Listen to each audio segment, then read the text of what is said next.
What's going on, guys? Welcome back to my channel. Video number one for today, I am listing off my top 10 favorite horror movies of the entire year of 2022. The past year, we've been so lucky as horror fans. We got such great, amazing movies that came out. This past year was one of the most stacked movies for horror films. Now, it's very hard to whittle this list down to just 10, and some of these movies you personally may not consider horror, but I do. And when I get to those, I will give my reasons why. So let's get into this. The top 10 horror films of the year. Starting off at number 10, I am putting Prey. Now, this is one of those movies that you may not consider a horror film, but I personally do, pretty much because we're dealing with the Predator. He is considered a monster figure, so monsters kind of equals horror in my opinion. Now, I really enjoyed this movie. It's on Hulu, and the reason being why this made my list for the top 10 is because the Predator franchise really needed an awesome restart, and Prey delivered in so many ways. Now, I'm going to be honest, I haven't seen the entire Predator franchise. I've really only seen the first movie and then this one as well. I heard 2 is pretty decent, but after that, it just really sucks. It just falls off completely as a franchise. It's just not good. So when Prey debuted, everyone was so excited because this was the reboot that the Predator franchise desperately needed to get everything back on track. When I watched this movie, I was engrossed from the very beginning. I had a great time with it. We have a strong female lead character. So all of those elements, plus the fact it was completely different from all the other Predator films, Prey definitely had to make my list at number 10. Going into number 9, another movie from Hulu, and that is Fresh. Fresh was so different and so surprising. So pretty much the basic concept of Fresh, if you have not seen it, is Sebastian Stan plays this guy that our lead girl runs into a supermarket. She's having trouble dating, so they make chit chat. They have a chemistry. They start going out, but come to find out, Sebastian Stan's character is a cannibal, and he also sells body parts to other people like him, and that's how he makes a ton of money. And the body parts that he gets are from the women that he dates. How scary is that? I never want to go out with anyone again. After I saw that movie, I was like, no thank you, I am done. I really enjoyed this film because of its originality. We really don't see too many hot, good-looking cannibals on screen, at least not that I've seen. So Sebastian Stan, in my opinion, did a great job in this role. The chemistry between him and his counterpart, oh, I cannot remember her name. I want to say Daisy something, but she was good as well. The only reason why this movie is not higher on my list, because I really enjoyed it, but the reason why it's not higher is because of the ending.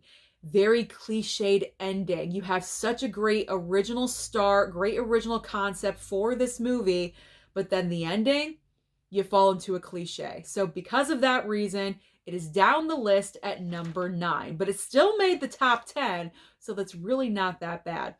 In the number 8 spot, yes, I'm putting Violent Night. Now, I know a lot of you are going to say, Susan, this is not a horror movie. This is one of those occasions where I consider something horror, and the majority of people probably will not. But I am putting it into the Christmas horror comedy category.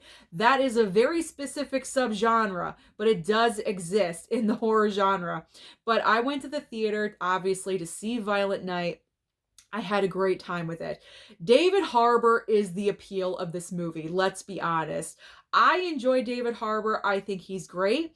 I think he needs to be in more things, but he is the perfect butt-kicking Santa Claus to save this family. The reason why I consider it horror is because the kills that do happen, they're pretty gory. They're gory, they're violent. You get some action in this movie. It's not boring at all, in my opinion. I had a great time with it from the beginning to the end. So because of that, it made my list for the top 10. I could not put it in there because I had a great time and it's got David Harbour. And, I have a thing for David Harbour. So let's just move on to number 7. And this may surprise some people because upon first watching it in the theater, I gave it a 2-star, like 2.5, but watching it at home enhanced the experience. And it's Nope. Nope from Jordan Peele. So technically I was on the fence about this even being a horror film, but after thinking about it, watching it again, seeing other people's comments, I do agree. This is a horror movie. It's got the horror elements, the house covered in blood. Yeah, it's a horror film. So I really enjoyed this one upon rewatching it because I had the closed captioning to assist me and my experience. It just elevated everything for me. So because of that reason, it made it into my top 10 because it's a great original concept. Again, all of these movies pretty much have great original concepts. And I keep repeating it because 2022 with horror really delivered because of this. Jordan Peele is known for bringing us great original ideas, and Nope is definitely continuing in that trend for him in his career. So I appreciate Nope. The only reason why it's not a little bit higher on my list, the negativity of the movie, I guess, is because I didn't really like the whole monkey aspect with the television show. Personally, for me, I thought that distracted from the flow of the movie. I wish the film just focused on Daniel Kaluuya and Keke Palmer as brother and sister dealing with the element in the sky. If they were the main focus and we didn't have that whole side plot, I probably would have enjoyed it a little bit more, but I know that side plot was technically necessary for Steven Yeun's character.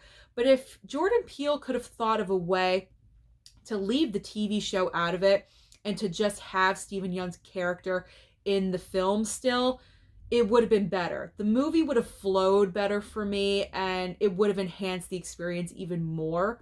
But it is still in the top 10. Considering before I gave it a 2.5 star, it's doing pretty good. All right, before we're getting into the top 5, we have number 6, and I put Orphan First Kill. Now, before this film came out, I had never seen the original Orphan movie. Now, granted, I already knew about the twist ending, the shock in the original film. I had known about it for years because that film came out in, I believe, 2009. So obviously I'm going to know what it's about. The big question, though, was Orphan First Kill going to be able to deliver just as good of a twist as the first film? So I was really looking forward to watching this one. I had an indoor night. Duh. I stayed at home. I watched both movies on Paramount Plus. I had some pizza all by myself, and I enjoyed both movies back to back.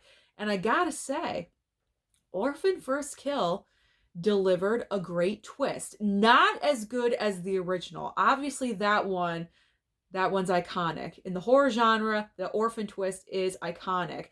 But Orphan First Kill did deliver a twist that I personally did not see coming. If you guys saw it coming, great on you. I did not see it.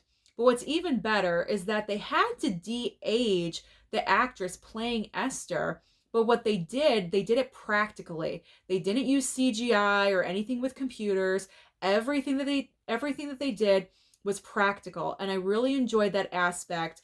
Obviously, she's older, so you're going to see that, but they did the best that they could, and I can really respect them for that. So because of those reasons, Orphan First Kill made my list at number 6. So now we're going into the top 5. Top 5 horror movies of the past year. Coming in at number 5 is The Black Phone. This movie, I went to the theater. I really wanted to see it. I was hearing such great things about it. The little girl in the movie for me is the highlight of the entire film. I thought her performance was amazing. She was so natural. The chemistry with her on-screen brother, back and forth, being vulnerable at home, dealing with the alcoholic father who was very abusive, and then just going to school the next day and not acting like anything is wrong whatsoever. I mean, I thought those child performances were right on fantastic. But we can't talk about The Black Phone without talking about Ethan Hawke's performance as the kidnapper. Wow. Amazing, creepy, weird. We get no answers. I'm okay with that. I'm okay with no answers. And what I mean by no answers is with him playing the kidnapper, we don't get any backstory of his character. We don't know why he's doing what he's doing. Why is he targeting kids? What's the reason? No questions are answered. He is just there in various creepy masks. And that's all you need to know. And you're rooting for the little boy. Every single scene, you're just with him and you're hoping he's going to escape. And I was satisfied with the movie. I know some people had problems or issues with it because of no answers, but like I said, I am okay with that. And so because of those reasons, that is why it made the top 5. Going into number 4, I put Barbarian. Yes, Barbarian. Barbarian takes you on one hell of a ride that you are not expecting. You don't even know. You have no clue. I randomly went to go and see this in the theater on a Sunday. I was hearing such hype about this movie. I said, you know what? If I don't go and see this in the theater, I'm probably going to regret it. And thank God I did, because there is no physical media for Barbarian. So I went to the theater. I sat down. I prepared myself because I did see the trailer and I knew a couple of things were going on. But where this movie takes you is like an onion. You're peeling back the layers. You think you just hit a level of crazy, you just get crazier. And it gets crazier and crazier and more insane and more insane. And just when you think you're at the bottom, you go to another level.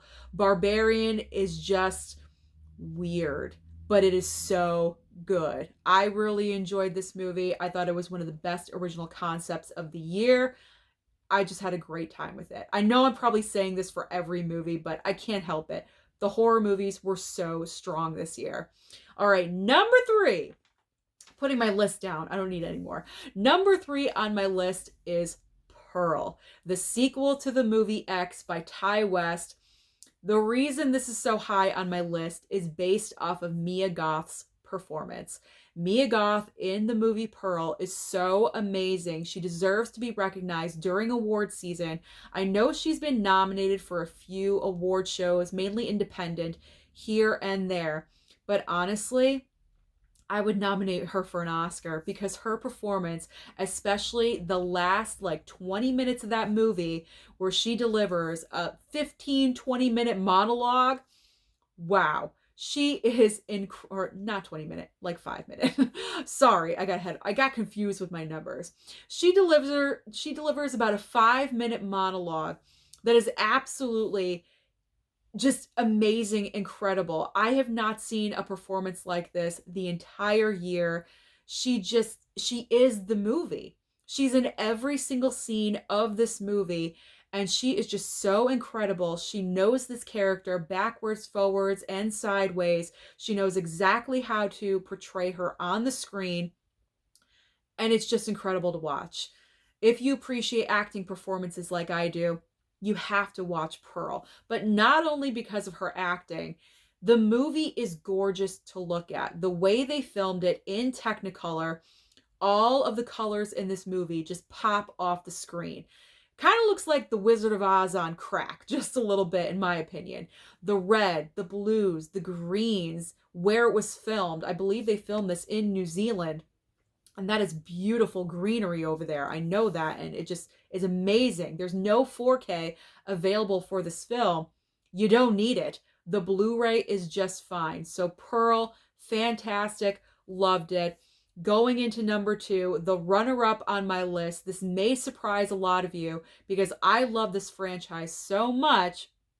But I'm putting Scream 5 in the runner-up spot in second place. The reason it's at number 2 and not at number 1 was because of the reveal of the killers. They were kind of lame. They weren't the best killers. But what I will say, the positives about this movie is that Radio Silence, who directed this film, they did honor Wes Craven. They took his legacy and they made it their own, still honoring him at the same time, but they put their spin on it. They brought the legacy characters back. Neve Campbell signed on, everyone joined in and they produced and put out a pretty decent product, considering the last Scream movie was, what, 11 years prior. So they did a great job of revamping this franchise and putting it back on its feet.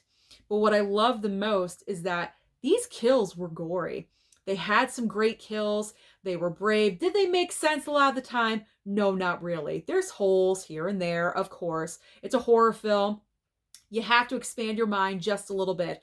But overall, the kills in Scream 5, I thought they were great. The stab to the neck, the entire opening sequence with Jenna Ortega was fantastic. One of the best. After Casey Becker's opening kill in the original Scream, this is my favorite opening of all the Scream franchise. I thought it was great. Ghostface was intimidating. The soundtrack behind him, all of those elements. You were frightened. You were scared for Jenna Ortega's character. But like I said, the reveal of the characters at the very end, very lackluster, kind of predictable, just a little bit. So because of that, that's the reason why Scream 5 is not in the number one spot for me. But I will say, I am looking forward to Scream 6 because Radio Silence is now taking this franchise. They're making it their own. They did their job. They honored Wes, but they're moving on. And I'm looking forward to Scream 6 because I've heard it's going to be a bloodbath. But what is my number one?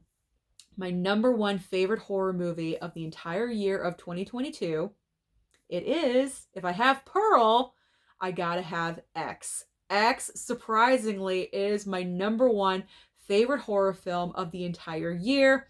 So I didn't really know what to expect with this movie when I sat down in the theater to watch it. But instantly when it opened, I was digging the vibe because it was very 1970s, Texas Chainsaw Massacre vibe. I was enjoying that aspect. You have all of these characters together wanting to make an adult movie and not knowing the horror that is going to be in front of them in just a few short hours.